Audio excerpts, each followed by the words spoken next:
All right, so last night the Cleveland Cavaliers pulled out a close one against the Milwaukee Bucks, winning the game 114 to 113. The Cavs starting out 7-0, getting out to a hot start. What are your thoughts on the Cavaliers so far in the beginning of this season? Yeah, I think the Cavs are really on a roll right now. Obviously, being 6-0 or 7-0 now after beating the 7-0. Milwaukee Bucks, like that's outstanding. We always knew that this team was great defensively, but what really stands out to me is their offensive rating is at 121.9. The Boston Celtics offensive rating is 122.5. So that's a very good baseline to be near, being near the NBA champions, whose offense I think looks the cleanest in the NBA. And I think to be in the same likeness of the Boston Celtics, that's big for this Cleveland Cavaliers team, especially after the past two seasons where their offense was not stagnant, but it was very repetitive and a lot of pick and roll with the two small guards, Darius Garland and Donovan Mitchell. We're seeing a lot more variation in their offense that gets those two guys in space. We're seeing Donovan Mitchell win his matchups, especially one-on-one, hitting a lot of off the dribble shots and pull-ups. We're seeing a more assertive Evan Mobley, and we're still seeing them provide things on the defensive end. And then a lot of other guys are coming in to contribute as well. In this matchup against the Milwaukee Bucks, I really liked how they were able to get a lot of advantage opportunities, really get a lot of dribble penetration in the paint.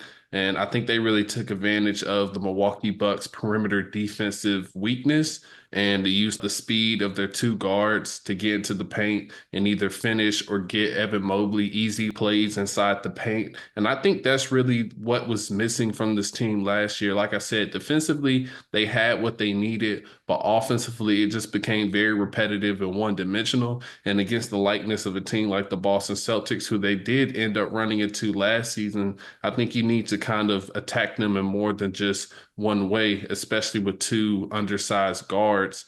But you can still use their quickness and make it easier on your other teammates because we know Evan Mobley's offensive game has yet to fully develop. And I think being able to get the defense in rotation and give easy dump off opportunities for Evan Mobley and Jared Allen, who are amazing above the rim finishers. I think that's really going to help them find ways to provide offense and get in a rhythm and a flow and contribute offensively because we already know what they can provide on the defensive end. And I think if they keep this formula, there definitely can be a top three seed in the Eastern Conference. Right now, obviously being 7-0 stands out. Boston is 6-1 right there. The Knicks, they're starting to kind of get a little bit of a groove themselves. So I think if you can stay in that range right there, you give yourselves a good chance to not have to run into a team like Boston until the conference finals, given that you're able to sustain this success and continue to be on the winning side of things this season in the Eastern Conference. So I'm liking what I'm seeing from the Cleveland Cavaliers. It feels new. It feels different than last year and the two previous seasons, as we mentioned before. Kenny Atkinson seems to have a very good impact offensively in what they're doing. And I'm here for it. I really like what I'm seeing from the Cavs. Yeah, I'm liking what I'm seeing from the Cavs early on as well. You just mentioned Kenny Atkinson. I think he's brought a mentality of trying to improve on the margins in terms of we got to do the little things well and we got to make a few tweaks from last year so that we can be better this season. And one of those things is I think that they have an emphasis on trying to get out and transition more and take advantage of their good defense, like you mentioned. We all know the defensive pedigree that they have on that side. And last night they took advantage of the Milwaukee Bucks turnovers and converting them into points, trying to get up and down very fast. That was what I was really impressed with. Their transition offense. They get up and down the floor really fast. Like you just mentioned the speed and quickness of Donovan Mitchell and Darius Garland when they get turnovers or they cause their opposing team to miss shots and they get the board and they kick it out, they get it to one of those guards and they are up and down the floor and they are trying to get into their offense very fast. So their transition offense has been really good and I think that that has helped them get better on the offensive end, get easier baskets. And like you mentioned, that was what they were missing last season. They were missing that versatility on the offensive end. You talked about how they were pretty set in their ways, trying to run pick and roll with Donovan Mitchell or Darius Garland. Now they seem to be more versatile.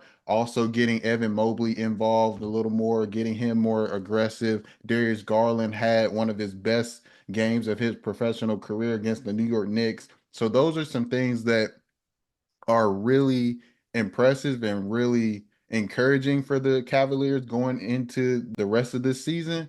Now, we all know when you get into playoffs, the game slows down a little more and you have to rely on half court execution. So, them getting out in transition might be a little more limited in the playoffs, but you have Donovan Mitchell, who we have seen explode in playoff games. He's doing very well right now. I think he's averaging around 24 points a game at the moment, shooting around 50% and 40% from the 3-point line. So he's doing very well, in my opinion, and they're getting contributions from other players right now. And I think that as a team, they're doing very well. But when you get into playoff basketball and you need to execute in the half court, I feel like Donovan Mitchell is going to be that ceiling raiser for them in the playoffs. So that is something in the future, way in the future. But right now in the regular season, I'm liking what I'm seeing from the Cavs. And I think that this is something that they can sustain throughout the rest of the season.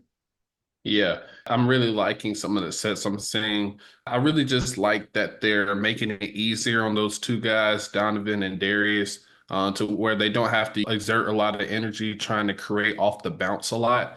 I think that's very important because down the stretch as the season continues to go, that makes it a lot easier to kind of sustain that offensive production that they're giving. And then also like they'll have more energy to do those type of things when it's really needed instead of that being their main source of offense, putting the ball on the floor, pick and roll. And you can still do it, here and there because they are great at it. Just different things to Yeah. keep the defense off balance. There's a weakness in every defense where there's a person you can kind of go at. And they have the versatility between those two and enough over the top shot making between those two to have different ways of attacking the defense. And I do think it's very important what you said about focusing kind of on the little things like in between the margins of the game of basketball, because that's really where a lot of these games are won and lost. A lot of teams, don't really prioritize things like getting back in transition defense or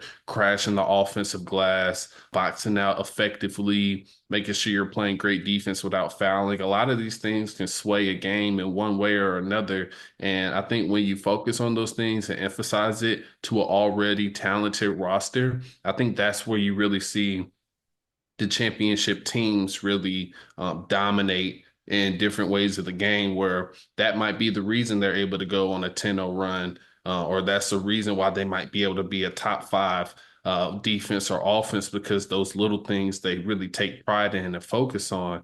How many plays in the playoffs did we see last year that, if you think about like the Knicks last year, since we mentioned the Cavs playing them, Yeah. that shot that Dante DiVincenzo hit against the Sixers, that game-winning shot that came off of a hustle play.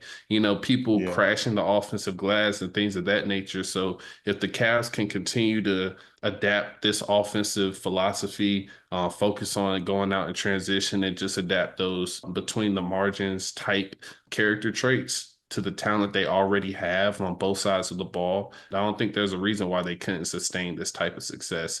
Not going undefeated, obviously, but Oh, yeah. being 7-0, that's seven extra games down the line that you have already won. And we already know how tight these races always are every single year in the top part of the conferences seeding. So I really like what I see, and hopefully they can sustain it because I feel like it just makes them more enjoyable to watch compared to the style they had last year. It kind of became repetitive, as we keep mentioning. So I really enjoy this brand of basketball they're displaying so far.